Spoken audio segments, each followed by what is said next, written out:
के बारे में। यण संधि दोस्तों, इसका सूत्र होता है दोस्तों इको यणसी। इको यणसी यानी दोस्तों इक को यण आदेश हो जाता है। इक को क्या हो जाएगा? यण हो जाएगा दोस्तों। इक को यण आदेश हो जाता है। अब इक में क्या क्या आते हैं दोस्तों? देखो, ई, उ, री और ली। इनके बाद में कोई भी असमान स्वर अगर आता है तो उसको यण यानी कि ए, व, र और ल ये आदेश हो जाता है। या दीर्घ ई के बाद में कोई भी असमान स्वर। अब असमान स्वर में दोस्तों ई और दीर्घ ई को छोड़कर जितने भी स्वर बचे वो सब इसके असमान है, उसके समान नहीं है। तो उनमें से कोई सा भी स्वर अगर आता है तो इस ई या ई के स्थान पर ये आदेश हो जाता है। और प्लस बाद में जो असमान स्वर हैं उस असमान स्वर की मात्रा इस ए में लगा देते हैं।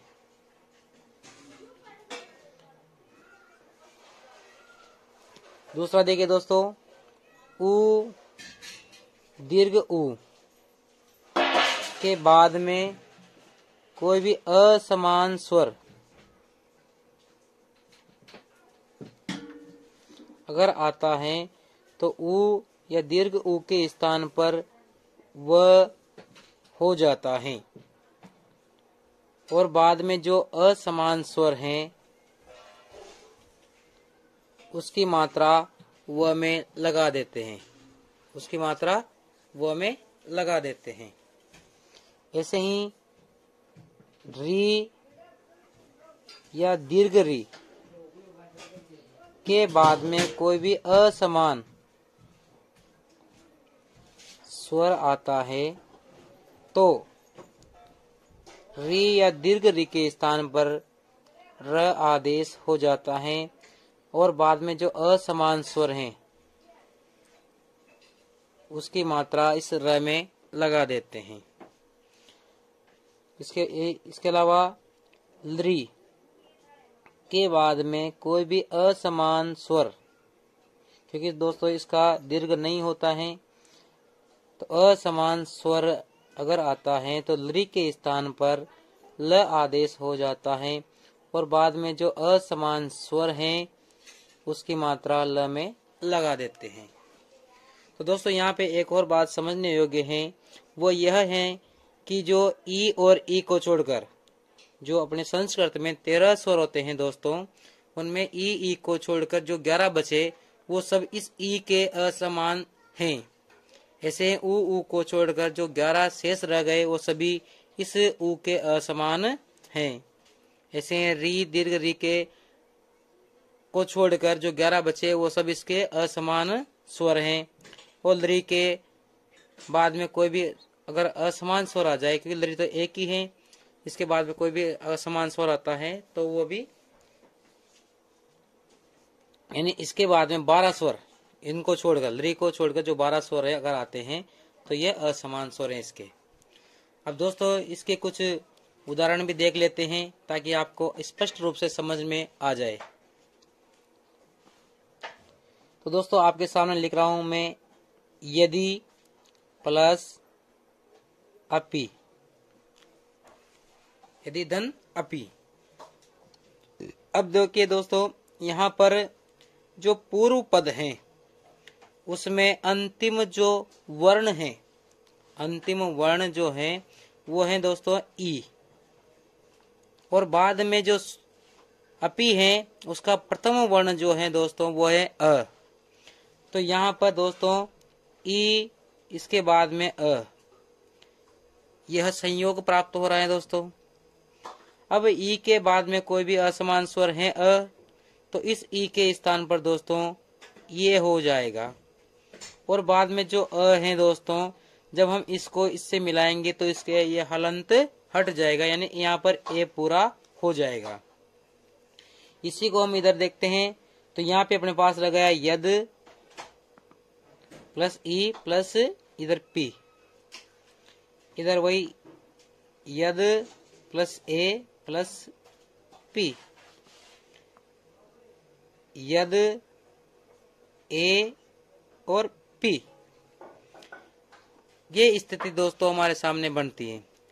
अब हम इनको मिलाएंगे दोस्तों, तो दोस्तों ए, द और ए, अगर हम दोस्तों चाहें तो इन दोनों को एक साथ मिला सकते हैं, यानी कि इसको अपन धे बना सकते हैं। बाद में पी भी हम यहाँ पर लिख सकते हैं। तो दोस्तों एक रूप तो इस प्रकार से हम बना सकते हैं, वहीं एक यद ए पी इस प्रकार से भी दोस्तों हम बना सकते हैं। दोस्तों जैसे अपने पास है नदी प्लस या धन आकृति, तो ऐसी स्थिति में दोस्तों जो पूर्व पद का अंतिम वर्ण है वो दोस्तों दीर्घ ई है, तथा उत्तर पद का जो प्रथम वर्ण है वो आ है। तो इस स्थिति में दोस्तों ई के स्थान पर ए आदेश हो जाएगा। बाद में जो आ है उस कारण, क्योंकि आ असमान स्वर है। बाद में कृति, इधर अपने पास नद, नद ए आकृति। अब दोस्तों इनको मिलाएंगे या इनके बीच में संयोग करेंगे या संधि कार्य करते हैं दोस्तों।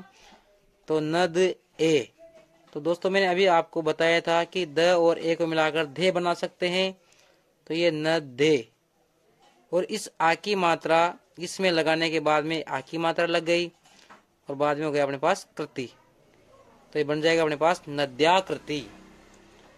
नया रूप क्या बनेगा दोस्तों? नद्याकृति। जिसे अपने पास शब्द है मधु, धन अरी।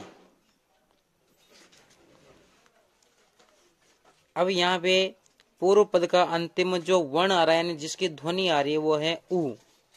तो ये बन गया अपने पास मद, यहाँ पे उ अपन ने इससे अलग निकाल लिया, प्लस अरी, क्योंकि अ के स्थान पे परिवर्तन करना ही नहीं है तो इसमें अपने को लेने की जरूरत भी नहीं है। अब आगे बढ़ते हैं। तो उ के बाद में कोई भी असमान स्वर है अ, तो उ के स्थान पे हो जाएगा व। मद प्लस व अरी। अब ऐसी स्थिति में हम संधि कार्य करते हैं इनके बीच में। तो म, क्योंकि ध के बाद में यहाँ कोई भी स्वर नहीं है तो ध को हम आधा यानी कि स्वर रहित लिखते हैं।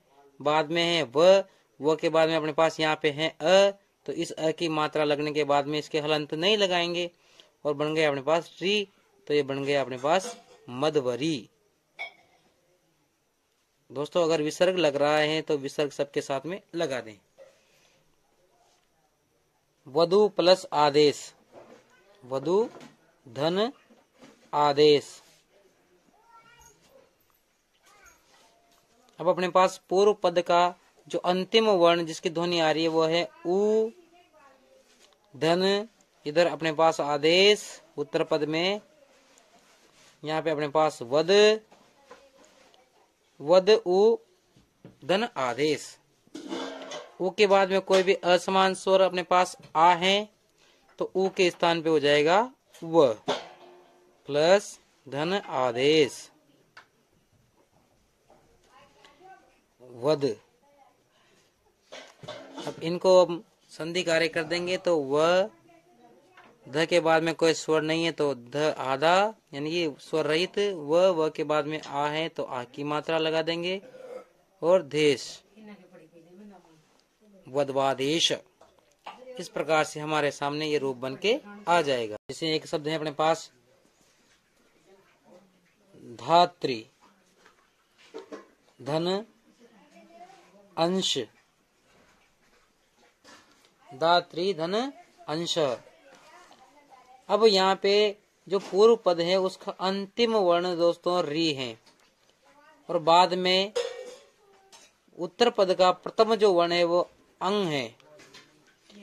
तो ऐसी स्थिति में री के स्थान पे दोस्तों र हो जाएगा, प्लस अंश,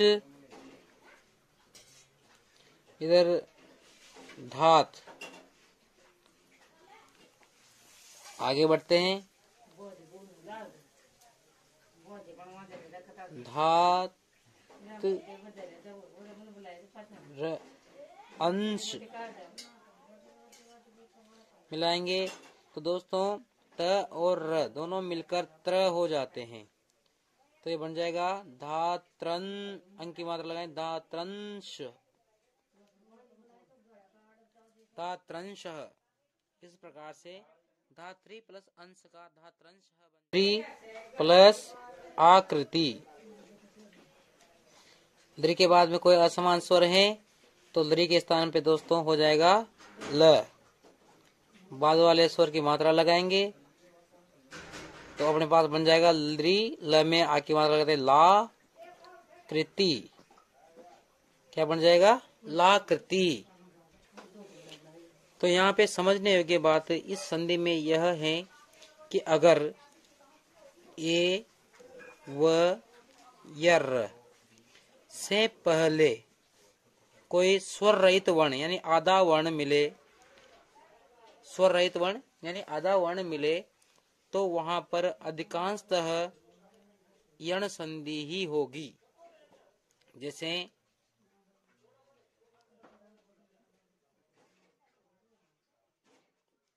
अत्युत्तमः,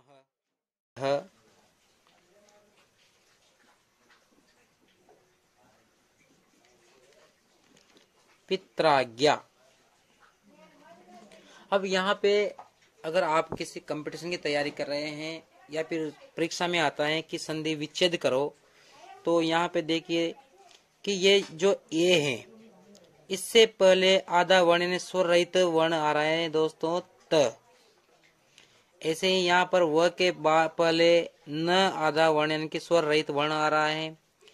यहाँ पे त्र में अगर आप समझें कि त्र में र में र और त दोनों मिला हुआ है, तो र से पहले त आ रहा है दोस्तों। तो ऐसी स्थिति जब रहती है तो वहां पर इसका उल्टा करना है। जैसे त जो ए है ए का उल्टा कर दो यानी कि ई कर दो, छोटा या बड़ी, छोटी या बड़ी ई की मात्रा अपने हिसाब से देख लेना भाई कौन सी वाली इसमें सही आएगी शब्द में। जैसे अति उत्तम है